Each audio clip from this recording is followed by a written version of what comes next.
Números, capítulo 17, a partir do primeiro verso, diz a palavra de Deus. Então falou o Senhor a Moisés, dizendo: fala aos filhos de Israel, e toma deles uma vara para cada casa paterna de todos os seus príncipes, segundo as casas de seus pais, 12 varas, e escreverás o nome de cada um sobre a sua vara.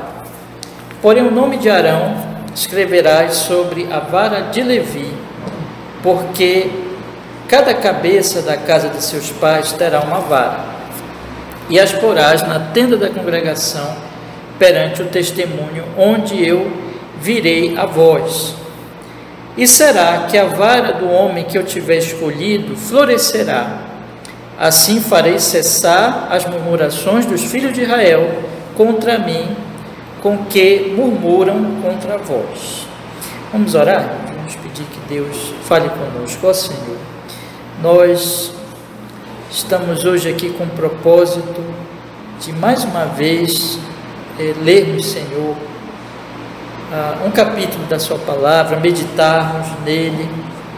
Estamos aqui lendo este livro maravilhoso e hoje vamos ler esse capítulo. Nos abençoe, Senhor, nos dirija, que o Senhor nos ensine o que diz a sua palavra aqui e aplique a nossa alma nesta noite, Senhor, e abençoe todos esses nossos estudos, meditações no livro de Números, na sua palavra, em nome de Jesus. Seja uma bênção não só para nós, mas para as pessoas também que ouvirem depois, em nome de Jesus, amém. Graças a Deus, com perdão dos nossos pecados em Cristo, amém. Irmãos, nós temos estudado esse livro, temos lido capítulo por capítulo, e nós temos observado que aqui o povo ele estava já próximo à terra prometida, e Deus manda contar as pessoas e organiza cada tribo no seu lugar, coloca o seu tabernáculo exatamente com a parte mais importante, porque ali representa aquele móvel, né? Porque ele era montado e desmontado, ele representava a presença de Deus, e ele ficava no centro realmente ali do povo, tomado conta pela tribo de Levi. E nós vimos, irmãos, como até aqui, não é? Como as pessoas ofertaram, e até o momento em que começaram a murmurar. E aí veio a questão dos espias que foram investigar a terra e trouxeram, difamaram a terra, fazendo com que o povo finalmente realmente quisesse até voltar para o Egito, apedrejar Moisés. Tudo aquilo aconteceu, vindo então o juízo de Deus sobre o povo, dizendo assim: olha, vocês não vão entrar, mas apenas os filhos de vocês vão entrar na terra. E os espias que difamaram a terra acabaram morrendo. E aí nós vimos também, meus irmãos, ocorreu também até a reclamação de Miriam e de Arão, irmãos de Moisés, contra Moisés, e que aquilo também foi resolvido por Deus, Deus perdoou. E finalmente, na quarta passada, nós vimos a revolta de Coré. E a revolta de Coré foi o Coré, um grupo que ele juntou do povo de Israel, mas as tribos de Ruben, os rubenitas, eles se levantaram contra Moisés e contra Arão, dizendo assim: a congregação é santa e vocês querem se colocar sobre nós, e nós não aceitamos isso, porque toda a congregação é do Senhor, pertence ao Senhor. Então, parecendo assim que eram pessoas dedicadas a Deus, mas na verdade, como nós vimos semana passada, eles estavam contrariando, se revoltando, se rebelando contra Deus, se rebelando contra o ministério de Moisés e contra o ministério de Arão. Moisés era o profeta e Arão era o sumo sacerdote. E nós vimos que Moisés mesmo diz: olha, na verdade o que Coré deseja era o sacerdócio. Moisés até diz assim: já não é pouca coisa, será que é pouca coisa Deus ter dado para vocês? Porque Coré era da tribo de Levi. tomar conta do tabernáculo, do culto, vocês ainda querem o sacerdócio? Então, na verdade, o que estava acontecendo ali era que o Coré, junto com os Rubenitas, eles estavam se revoltando contra aqueles que Deus tinha instituído ali para dirigir o povo, e portanto se revoltando contra Deus. Mas a questão ali era o sacerdócio, muito importante no caso de Coré, o sacerdócio. E aí o que nós observamos, irmãos? Deus então, ele traz um juízo muito severo sobre os revoltosos, a terra se abre, né? Tem aqueles que vão oferecer incenso, eles são mortos, o fogo que sai da presença de Deus, e aquilo foi terrível. E depois, ainda no finalzinho, o próprio povo ainda se revolta contra Moisés, contra Arão, e enfim, meus irmãos, a situação é desse jeito. Moisés intercede pelo povo, Arão intercede pelo povo, Deus então misericordiosamente traz perdão sobre aquelas pessoas ali naquele momento, não trazendo ainda um juízo maior, mas muita gente ainda morreu numa praga, como nós lemos aí nos últimos versículos do capítulo 16. Então, o capítulo 17, e na verdade até o 19, nós vamos ver Deus, ele continuando a mostrar o seguinte: olha, o sacerdote é Arão, e vocês não devem se revoltar contra Arão. Então, Deus já fez isso no capítulo 16, Deus já mostrou aqui, olha, trazendo juízo, aqueles revoltosos acabaram morrendo. Mas no capítulo 17, irmão, Deus faz uma coisa diferente.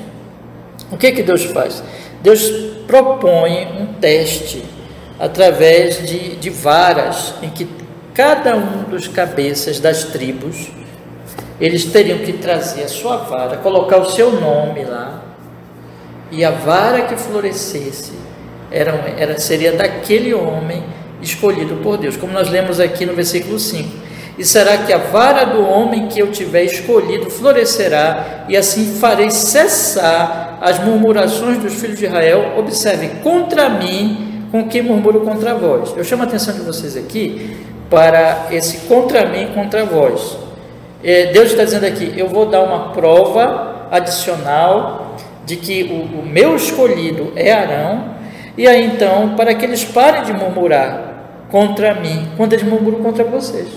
Por quê? Porque ao murmurarem contra o Arão e contra Moisés, eles não estavam murmurando contra aqueles homens, porque como Moisés mesmo diz, quem somos nós? Nós somos apenas o quê? Escolhidos por Deus, instrumentos de Deus, fomos instituídos por Deus no nosso ministério, na nossa função. Então, quando vocês se revoltam contra mim, vocês estão se revoltando contra Deus. É exatamente isso, irmãos.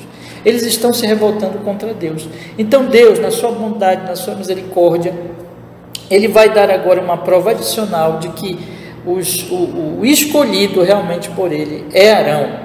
E é esse ponto aqui que eu quero destacar. Só que nós podemos observar o seguinte aqui, que é uma questão importante. Anteriormente, Deus tinha provado que era Arão e era Moisés através de juízo, e juízo muito severo. Pessoas morreram, e os próprios revoltosos, principalmente os revoltosos, por exemplo, os espias morreram, né? Os revoltosos que acompanharam o Coré morreram. Então, mas agora Deus faz algo diferente. Deus traz uma manifestação que nós podemos dizer assim, vivificadora. É muito interessante nós observarmos essa diferença. Quer dizer que anteriormente Deus provou que aqueles homens eram chamados por Ele através de trazer juízo e matar aqueles revoltosos.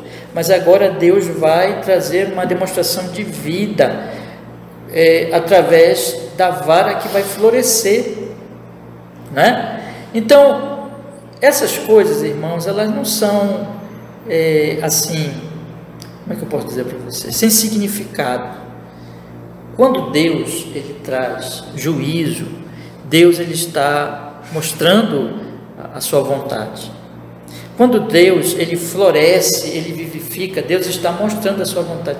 Só que aqui, especialmente aqui nesse capítulo 17, nós observamos o quê? A graça de Deus.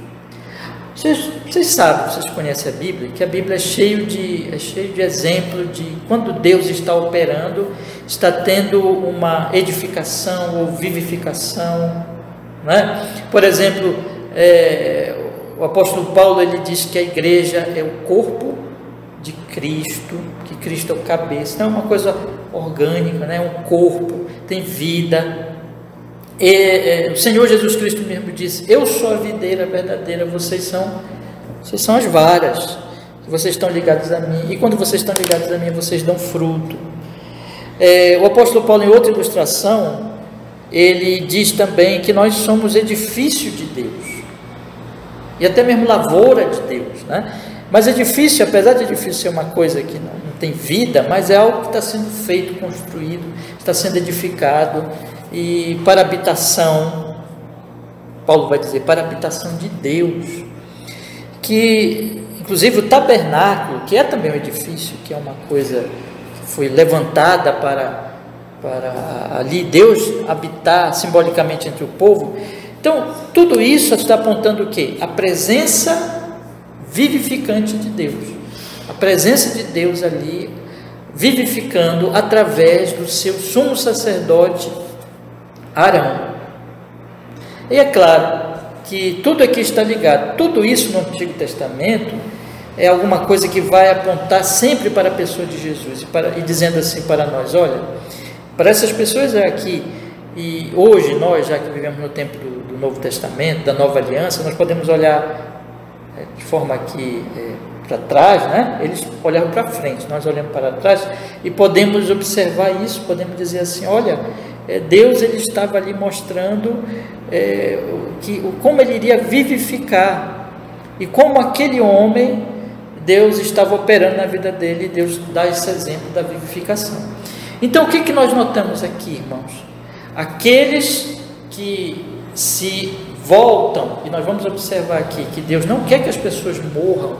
Deus está dando esse exemplo aqui, dizendo assim: olha, parem de murmurar, parem de se voltar contra aqueles que eu instituí, para que vocês não morram. Então você percebe aqui nesse capítulo que há algo vivificante, que Deus, ele quer salvar as pessoas, que Deus, ele quer livrar as pessoas da morte. Então ele está dizendo aqui: olha, parem de se voltar contra mim, e eu vou dar para vocês uma demonstração de que esse é o sumo sacerdote escolhido, que vocês devem segui-lo, que vocês devem obedecer o que Moisés diz, e entender que através do que Arão faz, que Arão oferecia sacrifícios, matava os animais, tinha derramamento de sangue, que vocês são cerimonialmente purificados. Então vocês parem de murmurar, né?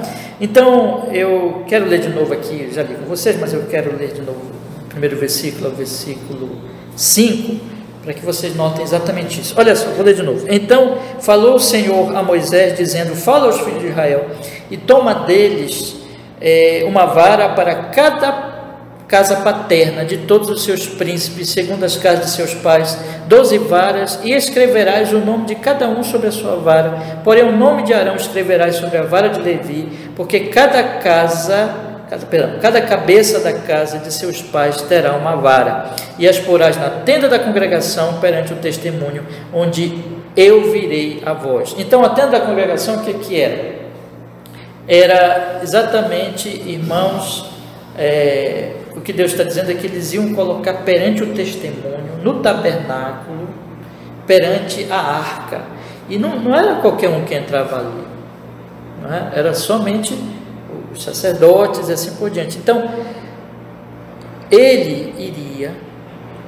Moisés, no caso aqui, iria colocar as varas ali diante de Deus, diante do Senhor, porque era diante da arca, e a arca era a parte mais importante, e era realmente o símbolo da presença de Deus. Então, diante da arca, ele iria colocar essas varas, e aquela que florescesse, é claro que seria por um milagre, de um dia para o outro, né? Seria uma operação milagrosa de Deus, aquela que florescesse, então essa seria a escolhida por Deus. Então, meus irmãos, diz aqui o versículo 6. Vamos continuar lendo então. Sim, antes disso quero destacar mais uma vez. Vou ler de novo o 5. Será que a vara do homem que eu tiver escolhido florescerá? Assim farei cessar as murmurações dos filhos de Israel contra mim, com que murmuro contra vós. Né? Só para destacar mais uma vez. Versículo 6 agora, vamos ler. E falou, pois, Moisés aos filhos de Israel, e todos os seus príncipes deram-lhe cada um uma vara, para cada príncipe uma vara, segundo as casas de seus pais, 12 varas, e a vara de Arão estava entre as deles. E Moisés pôs estas varas perante o Senhor na tenda do testemunho. Sucedeu, pois, que no dia seguinte, Moisés entrou na tenda do testemunho, e eis que a vara de Arão, pela casa de Levi, florescia, porque produzira flores, e brotara renovos, e deram amêndoas. Então, aqui está o milagre de Deus. Então Moisés, obedecendo, Moisés falou para os filhos de Israel. Então os príncipes trouxeram cada uma as suas varas, e eles então, Moisés foi, colocou diante da presença do Senhor, e no dia seguinte ele entrou lá para ver o que tinha acontecido. E lembre que cada vara tinha um nome da pessoa, né, que representava a sua tribo. E quando ele entrou, o que tinha acontecido? A vara de Arão, pela casa de Levi, florescia, porque produzia flores, brotava renovos e dera amêndoas. Veja, então naquela vara, uma parte estava as flores, noutra um renovo, e noutra o fruto já. Então aquilo é um milagre. Então, de um dia para o outro, tudo isso aconteceu. E o que nós observamos aqui? Deus vivificou aquela vara que era de Arão, e Deus estava dizendo assim: olha, aqui está a evidência, a prova dada por mim através desse milagre. Aliás, como Deus fez algumas vezes no Antigo Testamento e fez também no Novo Testamento através dos milagres que Jesus operou. Você lembra que nós já estudamos aqui o Evangelho de João, e nós observamos o seguinte, que o Evangelho de João fala em sinais, os sinais que o Senhor opera. O que são esses sinais? São exatamente aqueles milagres, aquelas grandes obras que Jesus fez. Então ele multiplicou pães e peixes, ele curou enfermo à distância, ele andou por sobre as águas, ele abriu os olhos de um cego de nascença, ele ressuscitou Lázaro, que estava 4 dias morto. Então tudo isso que é, segundo o Evangelho de João, sinais, são sinais que apontam para Cristo como Messias. Então é isso que Deus está fazendo aqui. Deus está dando um sinal, Deus está operando um milagre, e um milagre vivificante, né? Fazendo aquela vara florescer, produzir flores e renovos e amêndoas, o próprio fruto. Então mostrando que com este sinal, olha, este é o meu escolhido sumo sacerdote. Não murmurem mais. Creiam nele, porque ele é escolhido. Não parece o Novo Testamento? O que é isso aqui? Está apontando para Jesus, né? Está dizendo assim, olha, assim também quando Jesus Cristo viesse, ele iria operar estes sinais, iria operar esses milagres, iria trazer a palavra de Deus, e ele mesmo diz, é o Pai que opera, o Pai está dando esses sinais para mostrar exatamente o quê? Que eu sou o Messias, que eu sou o enviado dele. Então Deus que clamou do céu quando o Senhor Jesus Cristo foi batizado: este é meu filho amado, é meu filho em quem me comprazo. Quando teve a transfiguração, Deus Pai falou: este é meu filho, a ele ouvi, né? Então ouçam a ele, não murmurem contra ele, não duvidem dele. O que fez Coré, irmãos? Coré se revoltou contra Arão, contra Moisés, como quem dizendo assim: nós não aceitamos a instituição de Deus. E é o que Deus está dizendo aqui, que quando eles murmuram contra mim, é exatamente quando eles murmuram contra vocês, que eu escolhi para esse ministério. Então, quando Deus nos livre, né? Mas quando as pessoas elas se voltam contra Jesus, elas estão fazendo exatamente isso.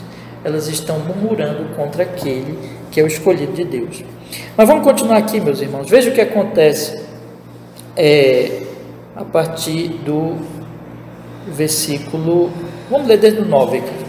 Então Moisés tirou todas as varas de diante do Senhor a todos os filhos de Israel, e eles o viram, e tomaram cada um a sua vara. Então o Senhor disse a Moisés: torna a pôr a vara de Arão perante o testemunho, para que se guarde por sinal para os filhos rebeldes. Assim farás acabar as suas murmurações contra mim, e não morrerão. E Moisés fez assim, como lhe ordenara o Senhor, assim fez. Então vejam, meus irmãos, a conclusão aqui, antes nós vemos a resposta do povo, né? Mas a conclusão aqui foi o seguinte: Deus disse assim: agora pega esta vara e põe perante o testemunho, para que seja por sinal para os filhos rebeldes. Ou seja, além de Deus fazer aquele milagre, ainda teve uma conservação também milagrosa da vara. Nós não sabemos por quanto tempo, né? Mas aquela vara ficou ali como uma evidência futura também, para que não houvesse uma rebelião futura,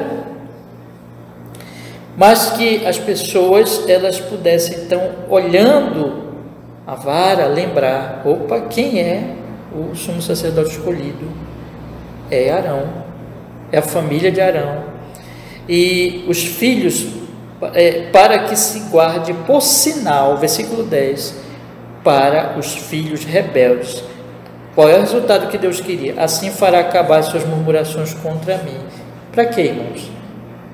Para que eles não morressem, e não morrerão. Percebe aí no finalzinho do versículo 10? Quer dizer, Deus ele está operando isso para que não acontecesse o que tinha acontecido anteriormente. Coré morreu, os rubenitas morreram, que seguiram ele, aqueles que ofereceram o incenso, desafiando o ministério de Arão, morreram queimados.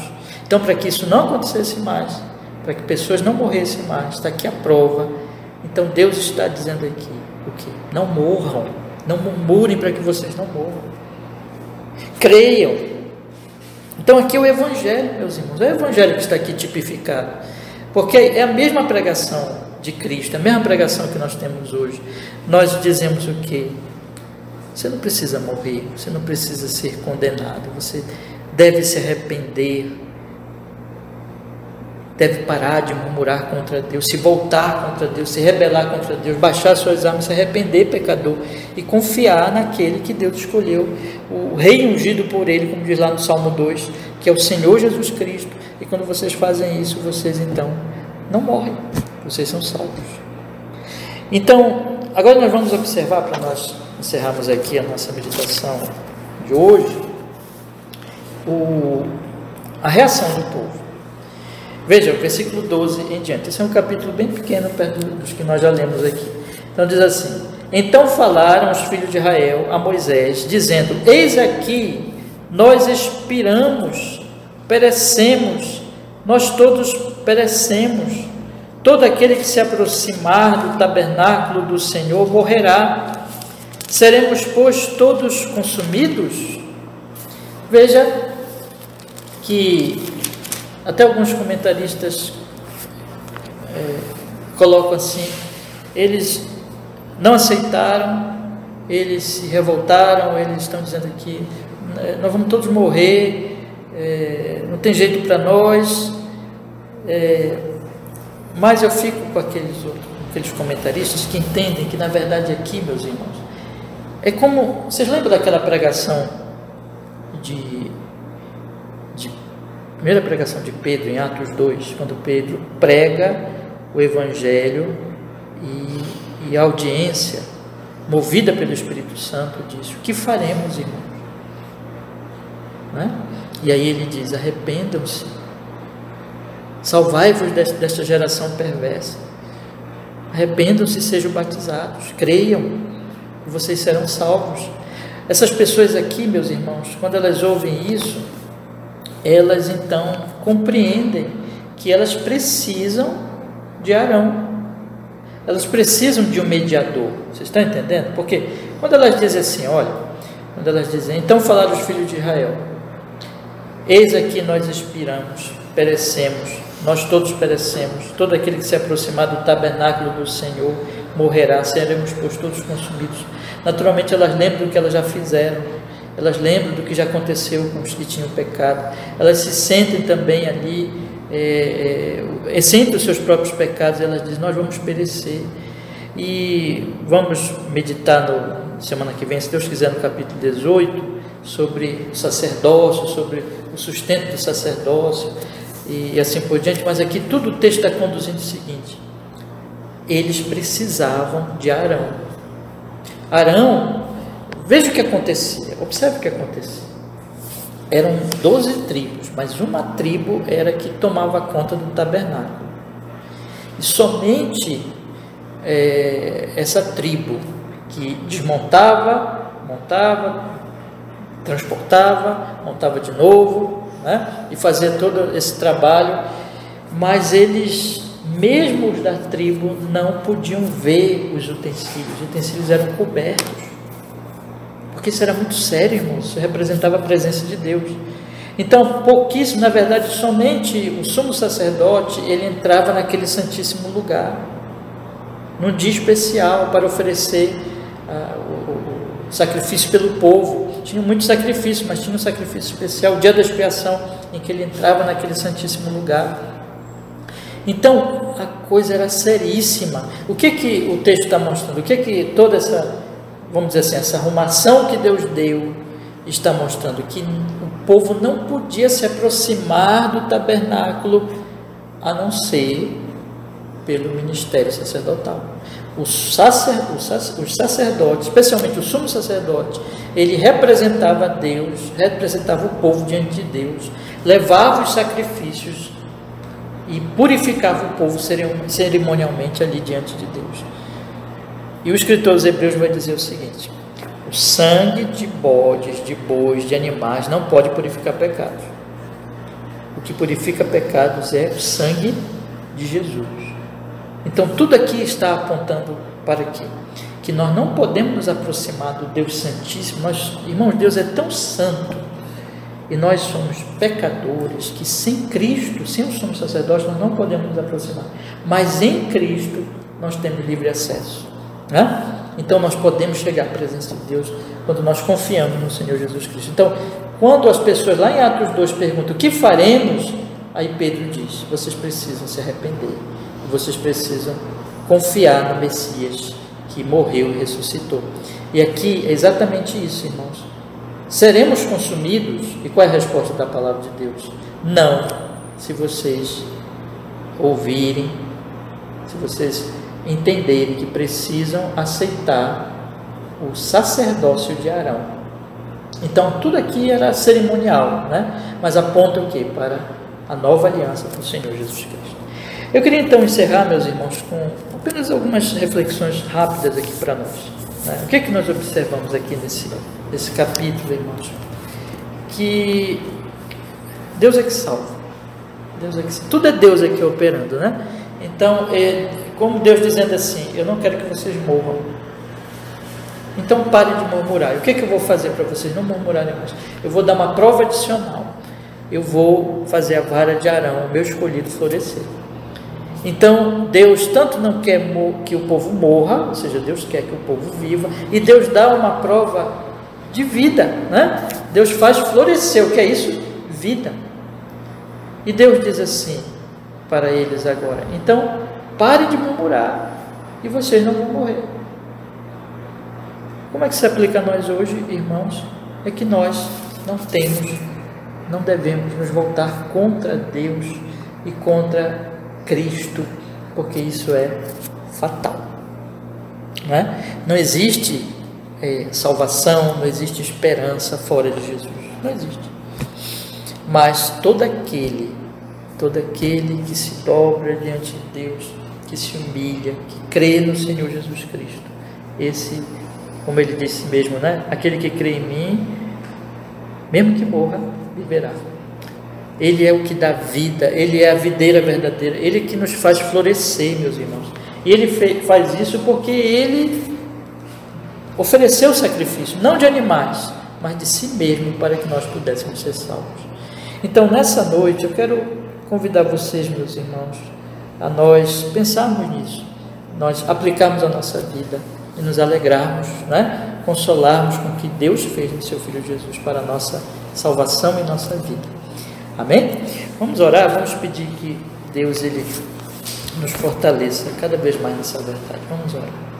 Ó Senhor, nós queremos agradecer por podermos, Senhor, hoje à noite, ler esse capítulo. É um capítulo tão precioso, tão maravilhoso, porque fala dessa prova, desse sinal que o Senhor deu para o povo lá no deserto, sobre Arão. E hoje nós podemos olhar para o nosso Arão, para o nosso sumo sacerdote, Jesus, confiar nele, descansar nele, porque nele temos plena, absoluta salvação, perdão, graça de Deus. Senhor, que nenhum de nós murmure, que nenhum de nós se rebele, se torne rebelde, murmurador contra o Senhor e contra o seu ungido Jesus, mas todos sejam crentes, e que nós possamos, Senhor, ser cheios de consolo, de alegria, e sermos cada vez mais vivificados pela obra de Jesus na cruz do Calvário, pela graça do seu Espírito Santo, que nós venhamos florescer, Senhor, dar fruto, como o Senhor ilustra em João 15 com a videira verdadeira, Senhor, e o seu nome santo seja glorificado em nome de Jesus. Que assim seja, Senhor. Amém e amém.